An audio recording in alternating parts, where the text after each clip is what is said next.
وہاں نعمان ابن بشیر کو معزول کر دیا.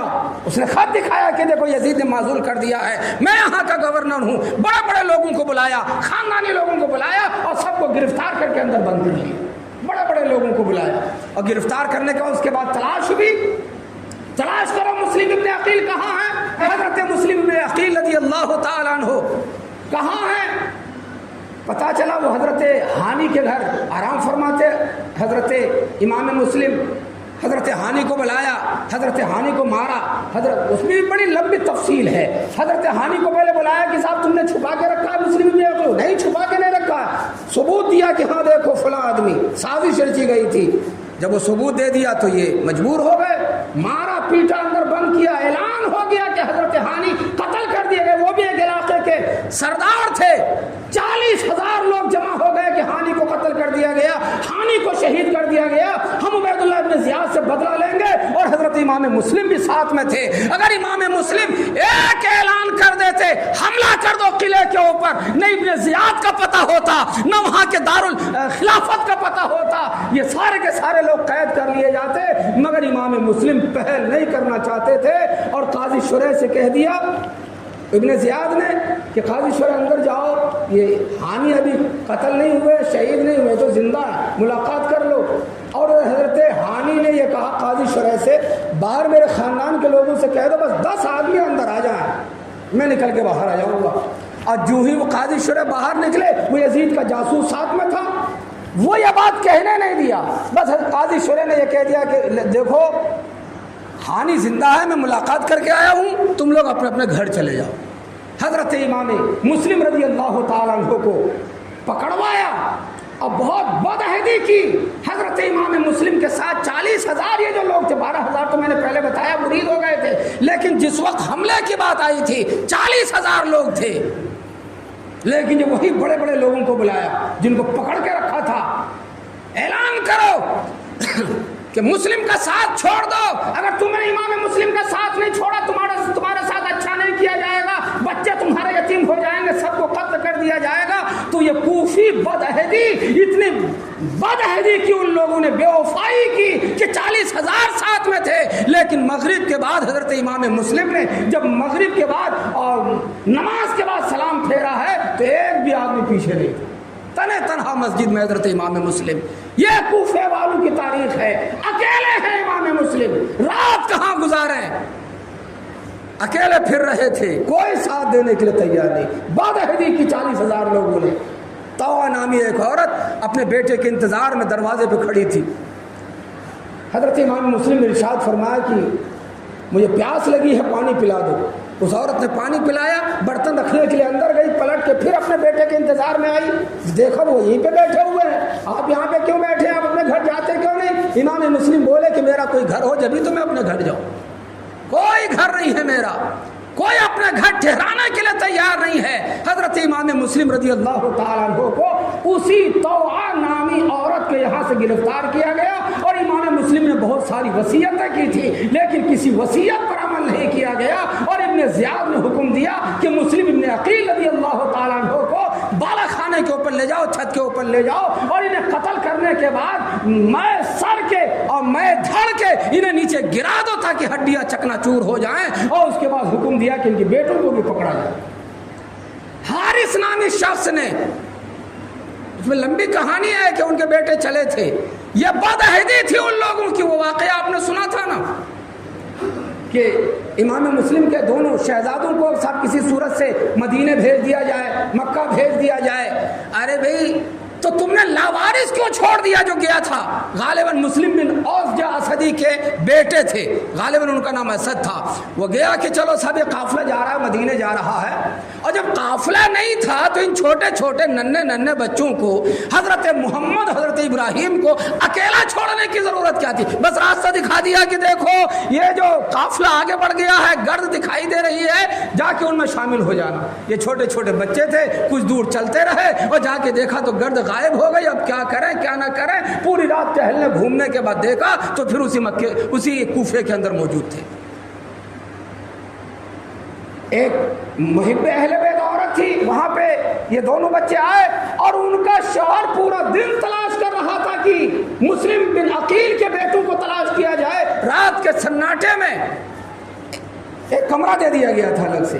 एक भाई ने, हज़रत मोहम्मद बड़े थे, हज़रत इब्राहिम छोटे थे, दोनों छोटे बड़े भाई, रात के टाइम में दोनों ने ख्वाब देखा। बड़े ने ख्वाब देखा, हज़रत इब्राहिम, हज़रत मोहम्मद ने ख्वाब देखा और अपने छोटे भाई को उठा के कहा कि भाई रो के उठे थे कि मैंने ख्वाब में देखा है, प्यारे आका मौजूद हैं, हज़रत मौला अली मौजूद हैं, हज़रत इमाम हसन मौजूद हैं और हज़रत हमारे बाप हज़रत मुस्लिम इब्न अकील मौजूद हैं और प्यारे आका पूछ रहे हैं, ए मुस्लिम आ गए, अपने शहजादों को कहाँ छोड़ के आ गए? तो मेरे बाप ने कहा है कि बस कुछ ही देर में वो हमारे पास आने वाले हैं, हमने ये ख्वाब देखा है। तो छोटे भाई ने भी कहा मैंने भी यही ख्वाब देखा है। जब ये रोए और वो हारिस नामी आदमी, वो उसकी जो बीवी थी इन बच्चों की चाहने वाली थी, मगर हारिस नामी ने सोचा कि रोने की आवाज़ कहाँ से आ रही है। सुबह हुई, इन बच्चों को घसीट के लेके गया और नहर फुरात के किनारे दोनों को कत्ल करने के बाद, शहीद करने के बाद सर लेके इब्न ज़ियाद के पास पहुंच गया। अच्छा, इसने कत्ल भी क्यों किया, शहीद क्यों किया? अरे पकड़ के भी तो लेके जा सकता था। इब्न ज़ियाद ने यही कहा था कि पकड़ के ला के गिरफ्तार करके मेरे सामने पेश करो, मगर इसने सोचा कि जब मैं लेके जाऊंगा रास्ते में कोई मुझसे ये बच्चे छीन लेगा, इनाम वो पालेगा, तो मैं छीनने क्यों, मैं कत्ल ही ना कर दूं। जब वहाँ गया, इब्न ज़ियाद ने पूछा कौन, क्या है? बोले मुस्लिम बिन अकील के बच्चों के सर हैं। इब्न ज़ियाद ने कहा कि कत्ल करने का हुक्म किसने दिया था? मैंने उधर यजीद को लिख दिया है कि ये बच्चे जेल में बंद हैं, आपके पास भेज दूं, अगर यजीद ने मांग लिया तो कहाँ से ला के दूंगा, तुमने ये गलत किया है। इब्न ज़ियाद ने हुक्म दिया और हारिस का भी खात्मा हो गया। मैं अर्ज ये करना चाहता हूँ कि मुस्लिम कौम हमें, और ये जुल्म हुआ है तारीख़ इस्लाम में, और जुल्म बर्दाश्त किया है मेरे हुसैन ने, जुल्म बर्दाश्त किया है इमाम हुसैन के ख़ानदान वालों ने। और ये क्यों जुल्म बर्दाश्त किया है? सिर्फ और सिर्फ इसलिए कि इस्लाम में कोई रखना अंदाजी न हो। जिस तरह से मेरे नाना जान ने इस्लाम दिया है उसी तरह से इस्लाम आगे बढ़ता रहे। यजीद कानून को बदलना चाहता था, इस्लाम को बदलना चाहता था, मजहब को बदलना चाहता था, इस्लामी निज़ाम को बदलना चाहता था। आज भी हमारे मुआशरे में, हमारे समाज में अगर इस्लामी निज़ाम को कोई बदलना चाहे तो हमें भी इमाम हुसैन का साथ देना चाहिए कि जिस तरह से हुसैन ने अपना खानदान कुर्बान कर दिया था, लेकिन प्यारे आका के बताए हुए दीन और मजहब में कोई गलत चीज घुसने नहीं दी थी। आज न जाने कितनी चीजें घुस रही हैं हमारे समाज में, हमारे मजहब में, दीन के नाम पर वो नाजायज काम हो रहे हैं। मुझे बताए कोई, मैं तो बबांगे दुहाल कह रहा हूँ। कुछ लोग कहेंगे गुलाम जिलानी को बोलने की क्या जरूरत है? अरे हमने भी देखे हैं मुहर्रम, बचपन में हमने भी देखे हैं। क्या बचपन में केसीयू था?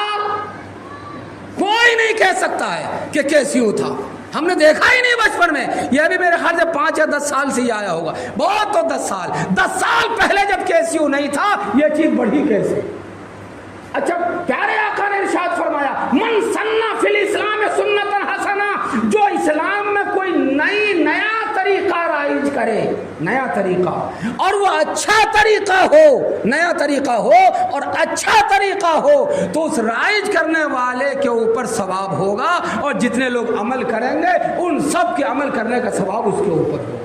अच्छा तरीका हो तो केसीयू जिसने राइज किया ये कोई अच्छा तरीका है कि सवाब के लिए? और प्यारे आका ने यही फरमाया कि जिसने बुरा तरीका राइज किया, इस्लाम में बुरा तरीका राइज किया, तो उसके अमल का गुनाह उसके ऊपर होगा और उसे देख देख के जितने लोग भी अमल करेंगे उन सब के अमल का गुनाह भी उस राइज करने वाले के ऊपर होगा जिसने उसकी शुरुआत की है। बहरहाल मेरा मतलब ये है कि हम लोग देखें हमारे समाज में, हमारे हालात, हमारे माहौल में अगर कोई गलत चीज़ घुस गई है तो इमाम हुसैन ने ख़ानदान कुर्बान किया था इस्लाम को शुद्ध रखने के लिए, पाक साफ रखने के लिए कि कोई चीज़ उसमें गलत घुसने ना पाए। हमारे नौजवानों से भी गुजारिश है कि हम कोशिश करें कि जो हमारे बुजुर्गों ने काम किया है, और बहुत सारे लोग हैं, किसी मौलवी ने ढोल नहीं बजाया, अगर मैं बोल दूंगा तो कहेंगे साहब ये तो मौलवियों का काम ही है। अरे खुद भी फैसला कर लो, क्या मौलाना अनवर साहब ने कभी ढोल बजाया था? ये पुराने ज़माने के 3-4 मौलाना थे, मौलाना अनवर साहब, मौलाना अब्दुल क़य्यूम साहब, मौलाना निज़ाम साहब, मौलाना अब्दुल रऊफ़ साहब। इन 4 से पहले तो कोई आलिम थे नहीं। कोई मुझे बता दे कि इन 4 ने ढोल बजाया हो, या इमाम साहब ने बजाया हो, या उसके बाद किसी मौलवी ने बजाया हो। अरे अगर ये बजाना सवाब का काम होता तो यह सवाब के काम में सिर्फ आवाम क्यों आगे होती? नहीं, सब आपके काम में उलमा भी आगे होते, मगर उलमा आगे नहीं हैं। अब आपकी मर्जी में तो कहूँगा नहीं कि साहब ढोल मत बजाओ, अगर मैं कह भी दूंगा और आप बजाएंगे तो कहेंगे साहब गुलाम जिलानी की बात में अमल ही कब हुआ। मैंने एक बता दिया, अब आपकी मर्जी है, आपको क्या करना है। हमें खुद भी अल्लाह ने अकल दी है, जो हमारे उलमा ने नहीं बजाया, हमारे बुजुर्गों ने नहीं बजाया, मगर कुछ लोगों के दिमाग में भी कीड़े कुलबुलाते हैं। कुछ मौलवी पैदा हो गए ऐसे शोहरत हासिल करने के लिए। अरे हम आला हजरत फाजिल बरेलवी के मानने वाले हैं, तो हर मसले में आला हजरत के मानने वाले हैं। अब कोई पीलीभीत में कई मौलवी पैदा हो गए, कोई पूछ नहीं रहा था, कोई घास नहीं डाल रहा था, तो अब क्या किया जाए, मैं शोहरत कैसे पाऊं। तो उसने कहा साहब खूब ढोल बजाओ। एक मौलवी ने तकरीर में कहा है, हमें उनके पीछे नहीं चलना है, हमें अल्लाह ने अकल दी है। अरे कई मोटरसाइकिल के मिस्त्री हूँ तो हम लोग सबके पास नहीं जाते, जो बढ़िया मिस्त्री हो हम उसी के पास जाते हैं। तो इसी तरह से मसले पर भी अमल करने के लिए जो सबसे बढ़िया आलिम हो उनकी बात मानिए। सबसे बढ़िया रास्ता है कि हम लोग आला हजरत के मानने वाले हैं, बरेली शरीफ वालों ने जो कहा है उस रास्ते पर हम चलने की कोशिश करें। अस्सलामु अलैकुम व रहमतुल्लाहि व बरकातुहू।